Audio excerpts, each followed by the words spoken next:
Mon petit gars, tu as l'air hyper énervé. Calme-toi, tranquille, tout va bien se passer, on arrive. Re- Restez calme. Vous êtes sérieux? Toute ma vie, je ne suis pas allé dehors par votre faute. 14 ans d'emprisonnement.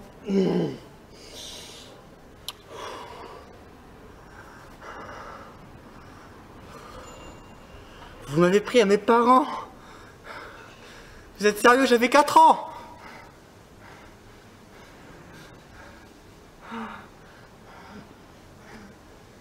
Mais maintenant, c'est le jour de mon anniversaire et je compte bien en profiter.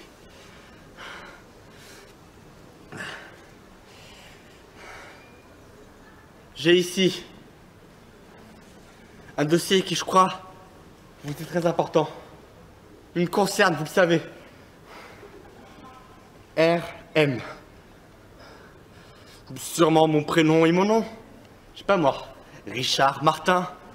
Roger Michaud. Et vous savez quoi? J'ai même pas envie de l'ouvrir. Je ne vous fais pas assez confiance. Je veux même pas savoir qui je suis. Maintenant que je suis là, je compte bien en profiter.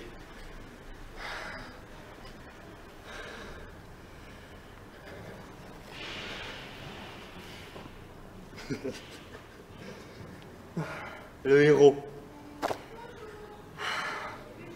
Vous faites bien d'en parler. Pour certaines personnes, un héros de film, c'est ceci. Je vous laisse cogiter. Vous voyez à peu près?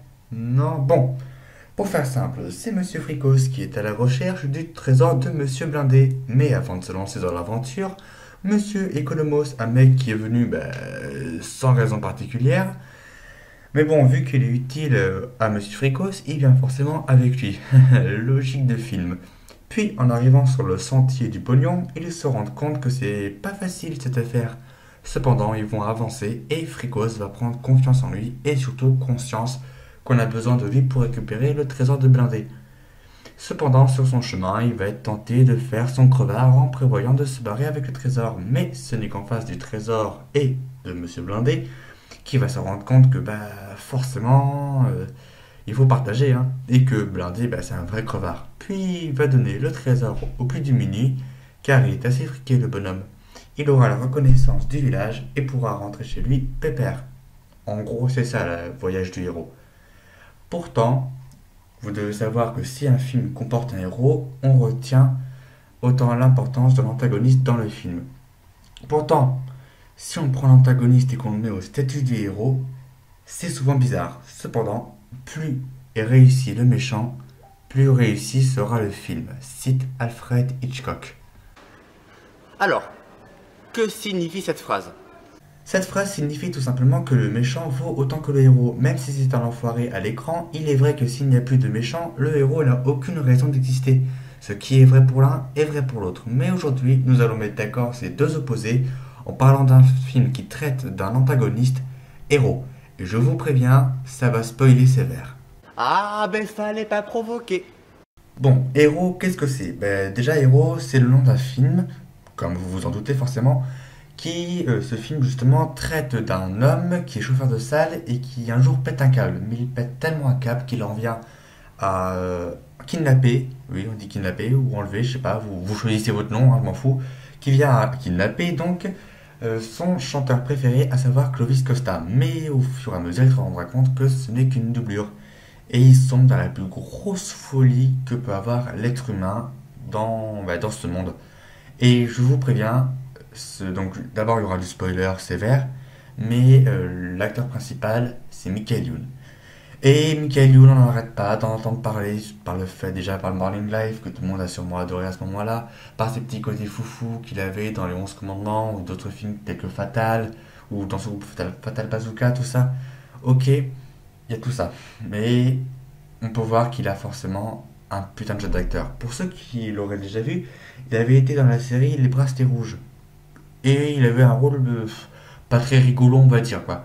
Mais Hero va vous mettre une claque. Michael Youn va vous foutre une claque par son jeu d'acteur et par sa vérité. Mais je ne suis pas là pour vous raconter une histoire, mais plutôt pour vous en faire la morale. Alors écoutez bien. Élément numéro 1. L'étape du show business ou l'emprisonnement. Nous allons tout d'abord parler des personnages. Le premier personnage est évidemment Michael Youn, ou dans le film il s'appelle Pierre. Dans ce film, Pierre est animateur de salle, c'est-à-dire qu'il anime la salle avant les shows télévisés. Vous voyez dans les images que c'est une sorte d'enfer. Regardez, les images sont montées dans le sens que ce soit très rapide. On est un petit peu dans une sorte de grosse folie, c'est assez impressionnant on va dire. Et en matière de folie, c'est rigolo. Et là vous voyez en train de chanter, c'est normal parce qu'après il enchaîne sur un autre personnage, Clovis Costa. Clovis Costa qui est l'un de ses chanteurs préférés et qui est séquestré par Michael Youn. C'est tout ce qu'il faut savoir, voilà. Ce qu'il faut savoir également, c'est que Michael Youn critique la chanson en disant que c'est simple, hein, tu fais 2-3 accords de guitare et toutes les filles sont à tes pieds. À tes pieds, c'est bizarre, oui, mais c'est comme ça, c'est fait ainsi. Et du coup, pour ça, il empêche Clovis Costa de parler, et ça, c'est pas très rigolo. Nouveau personnage, nous avons aussi le réalisateur. Alors le réalisateur, il n'est pas montré clairement, mais c'est plutôt interpellé par Michael Youn. Michael Youn lui demande des choses, par exemple, s'il veut une pizza, lui, il demandera plutôt une caméra 16:9 de grande qualité. Et c'est là que tout s'explique, hein. On a des choix de réalisation qui sont tels. Si on voit Michael Youn qui à un moment donné fuit, la caméra le suivra, parce que c'est l'œil du spectateur. Tout simplement. Alors, pourquoi parle-t-on d'emprisonnement? Alors, emprisonnement, imaginez-vous, votre métier c'est d'animer des salles, et des salles de télévision bien sûr, et pendant plus de 4 heures, voire à 6 heures tous les jours, vous avez des bruits de rire dans la tête, vous comprenez tout autant que moi qu'à force, vous restez emprisonné dans ce métier, et vous avez qu'une seule envie, c'est de vous évader. Michael Youn, enfin Pierre Fouret, a plutôt choisi la solution un peu loufoque, on va dire. C'est quand même le mec, il en est à attacher sur une toile d'araignée faite en scotch son chanteur préféré. Oui, c'est à ce point-là. Ensuite, au niveau de l'enfer, il y a aussi au niveau de Clovis Costa. Clovis Costa, ça se voit assez, hein, il est un petit peu séquestré, emprisonné par du scotch, tout ça, hein, voilà. Et le réalisateur est bloqué par la caméra elle-même. Il n'apparaît jamais à l'écran. C'est une grosse contrainte pour lui. Voilà pourquoi on parle de métier, de business et d'emprisonnement. Alors je vous la coupe, hein. Étape 2, les personnages. Alors oui, je sais que certaines personnes vont se dire mais il a déjà parlé des personnages, pourquoi il va se relancer dessus? Alors, déjà, oui j'ai parlé des personnages, mais j'ai juste expliqué leur importance dans le film. Et encore, j'ai pas évoqué tous les personnages. Et là, nous allons parler des personnages, mais de ce qui les lie entre eux.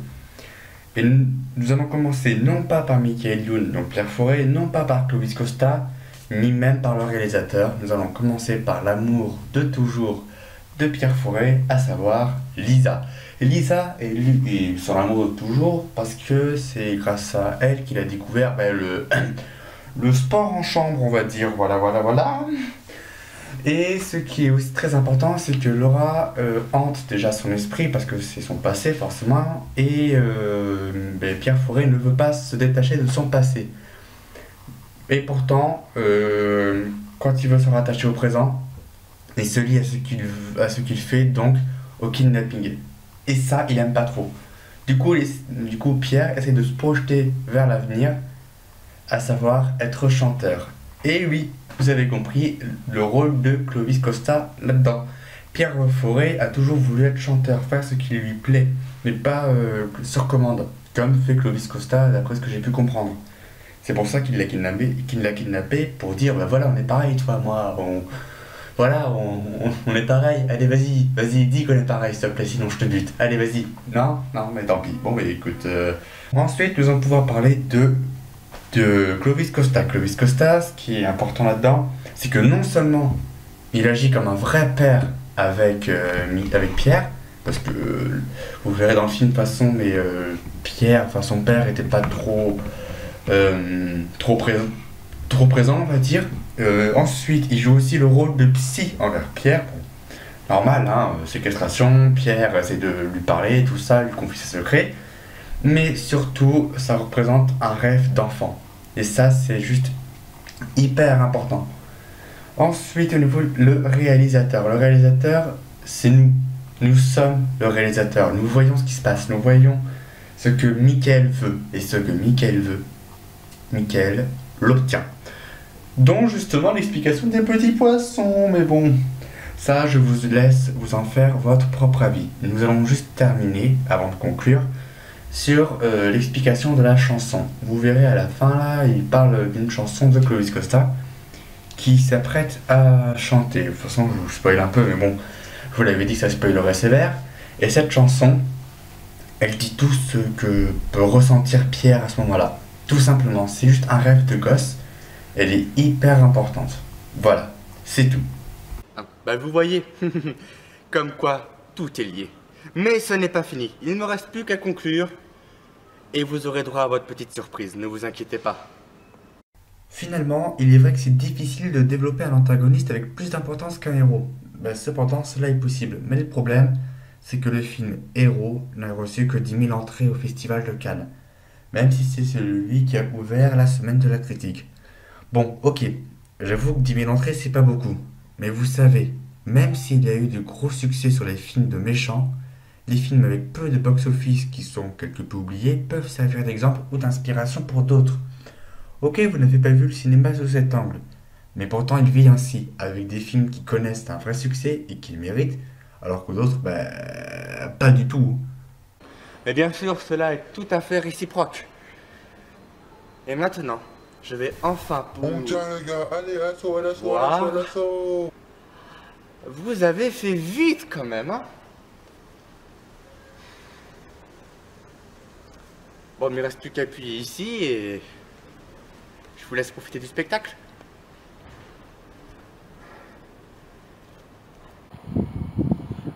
Vous êtes sûr que je peux?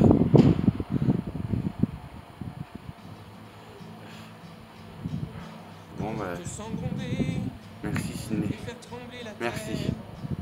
Quand je t'entends chanter sous des pluies de lumière, quand je te veux violent ou plus doux qu'un enfant, quand pour toi je suis chien, maître et Dieu à la fois, quand ton cœur m'appartient, que mon âme est à toi, quand pour que tu me crois, je fais saigner ma voix, c'est mon corps que j'immole, c'est mon corps que j'immole. S'il faut brûler l'idole, oh, c'est mon corps que j'immole. Quand tu me fais du mal, que tu m'aimes jusqu'au sang, quand pour toi je suis Graal, magicien ou mendiant, quand d'un seul coup de rein, je t'emmène aussi loin. Quand j'enfouis ton regard au plus profond de moi, quand le temps d'un soir, je suis le fou, le roi, quand je sens la guitare qui pleure entre mes doigts, c'est mon corps que j'immole, c'est mon corps que j'immole. S'il faut brûler l'idole, c'est mon corps que j'immole.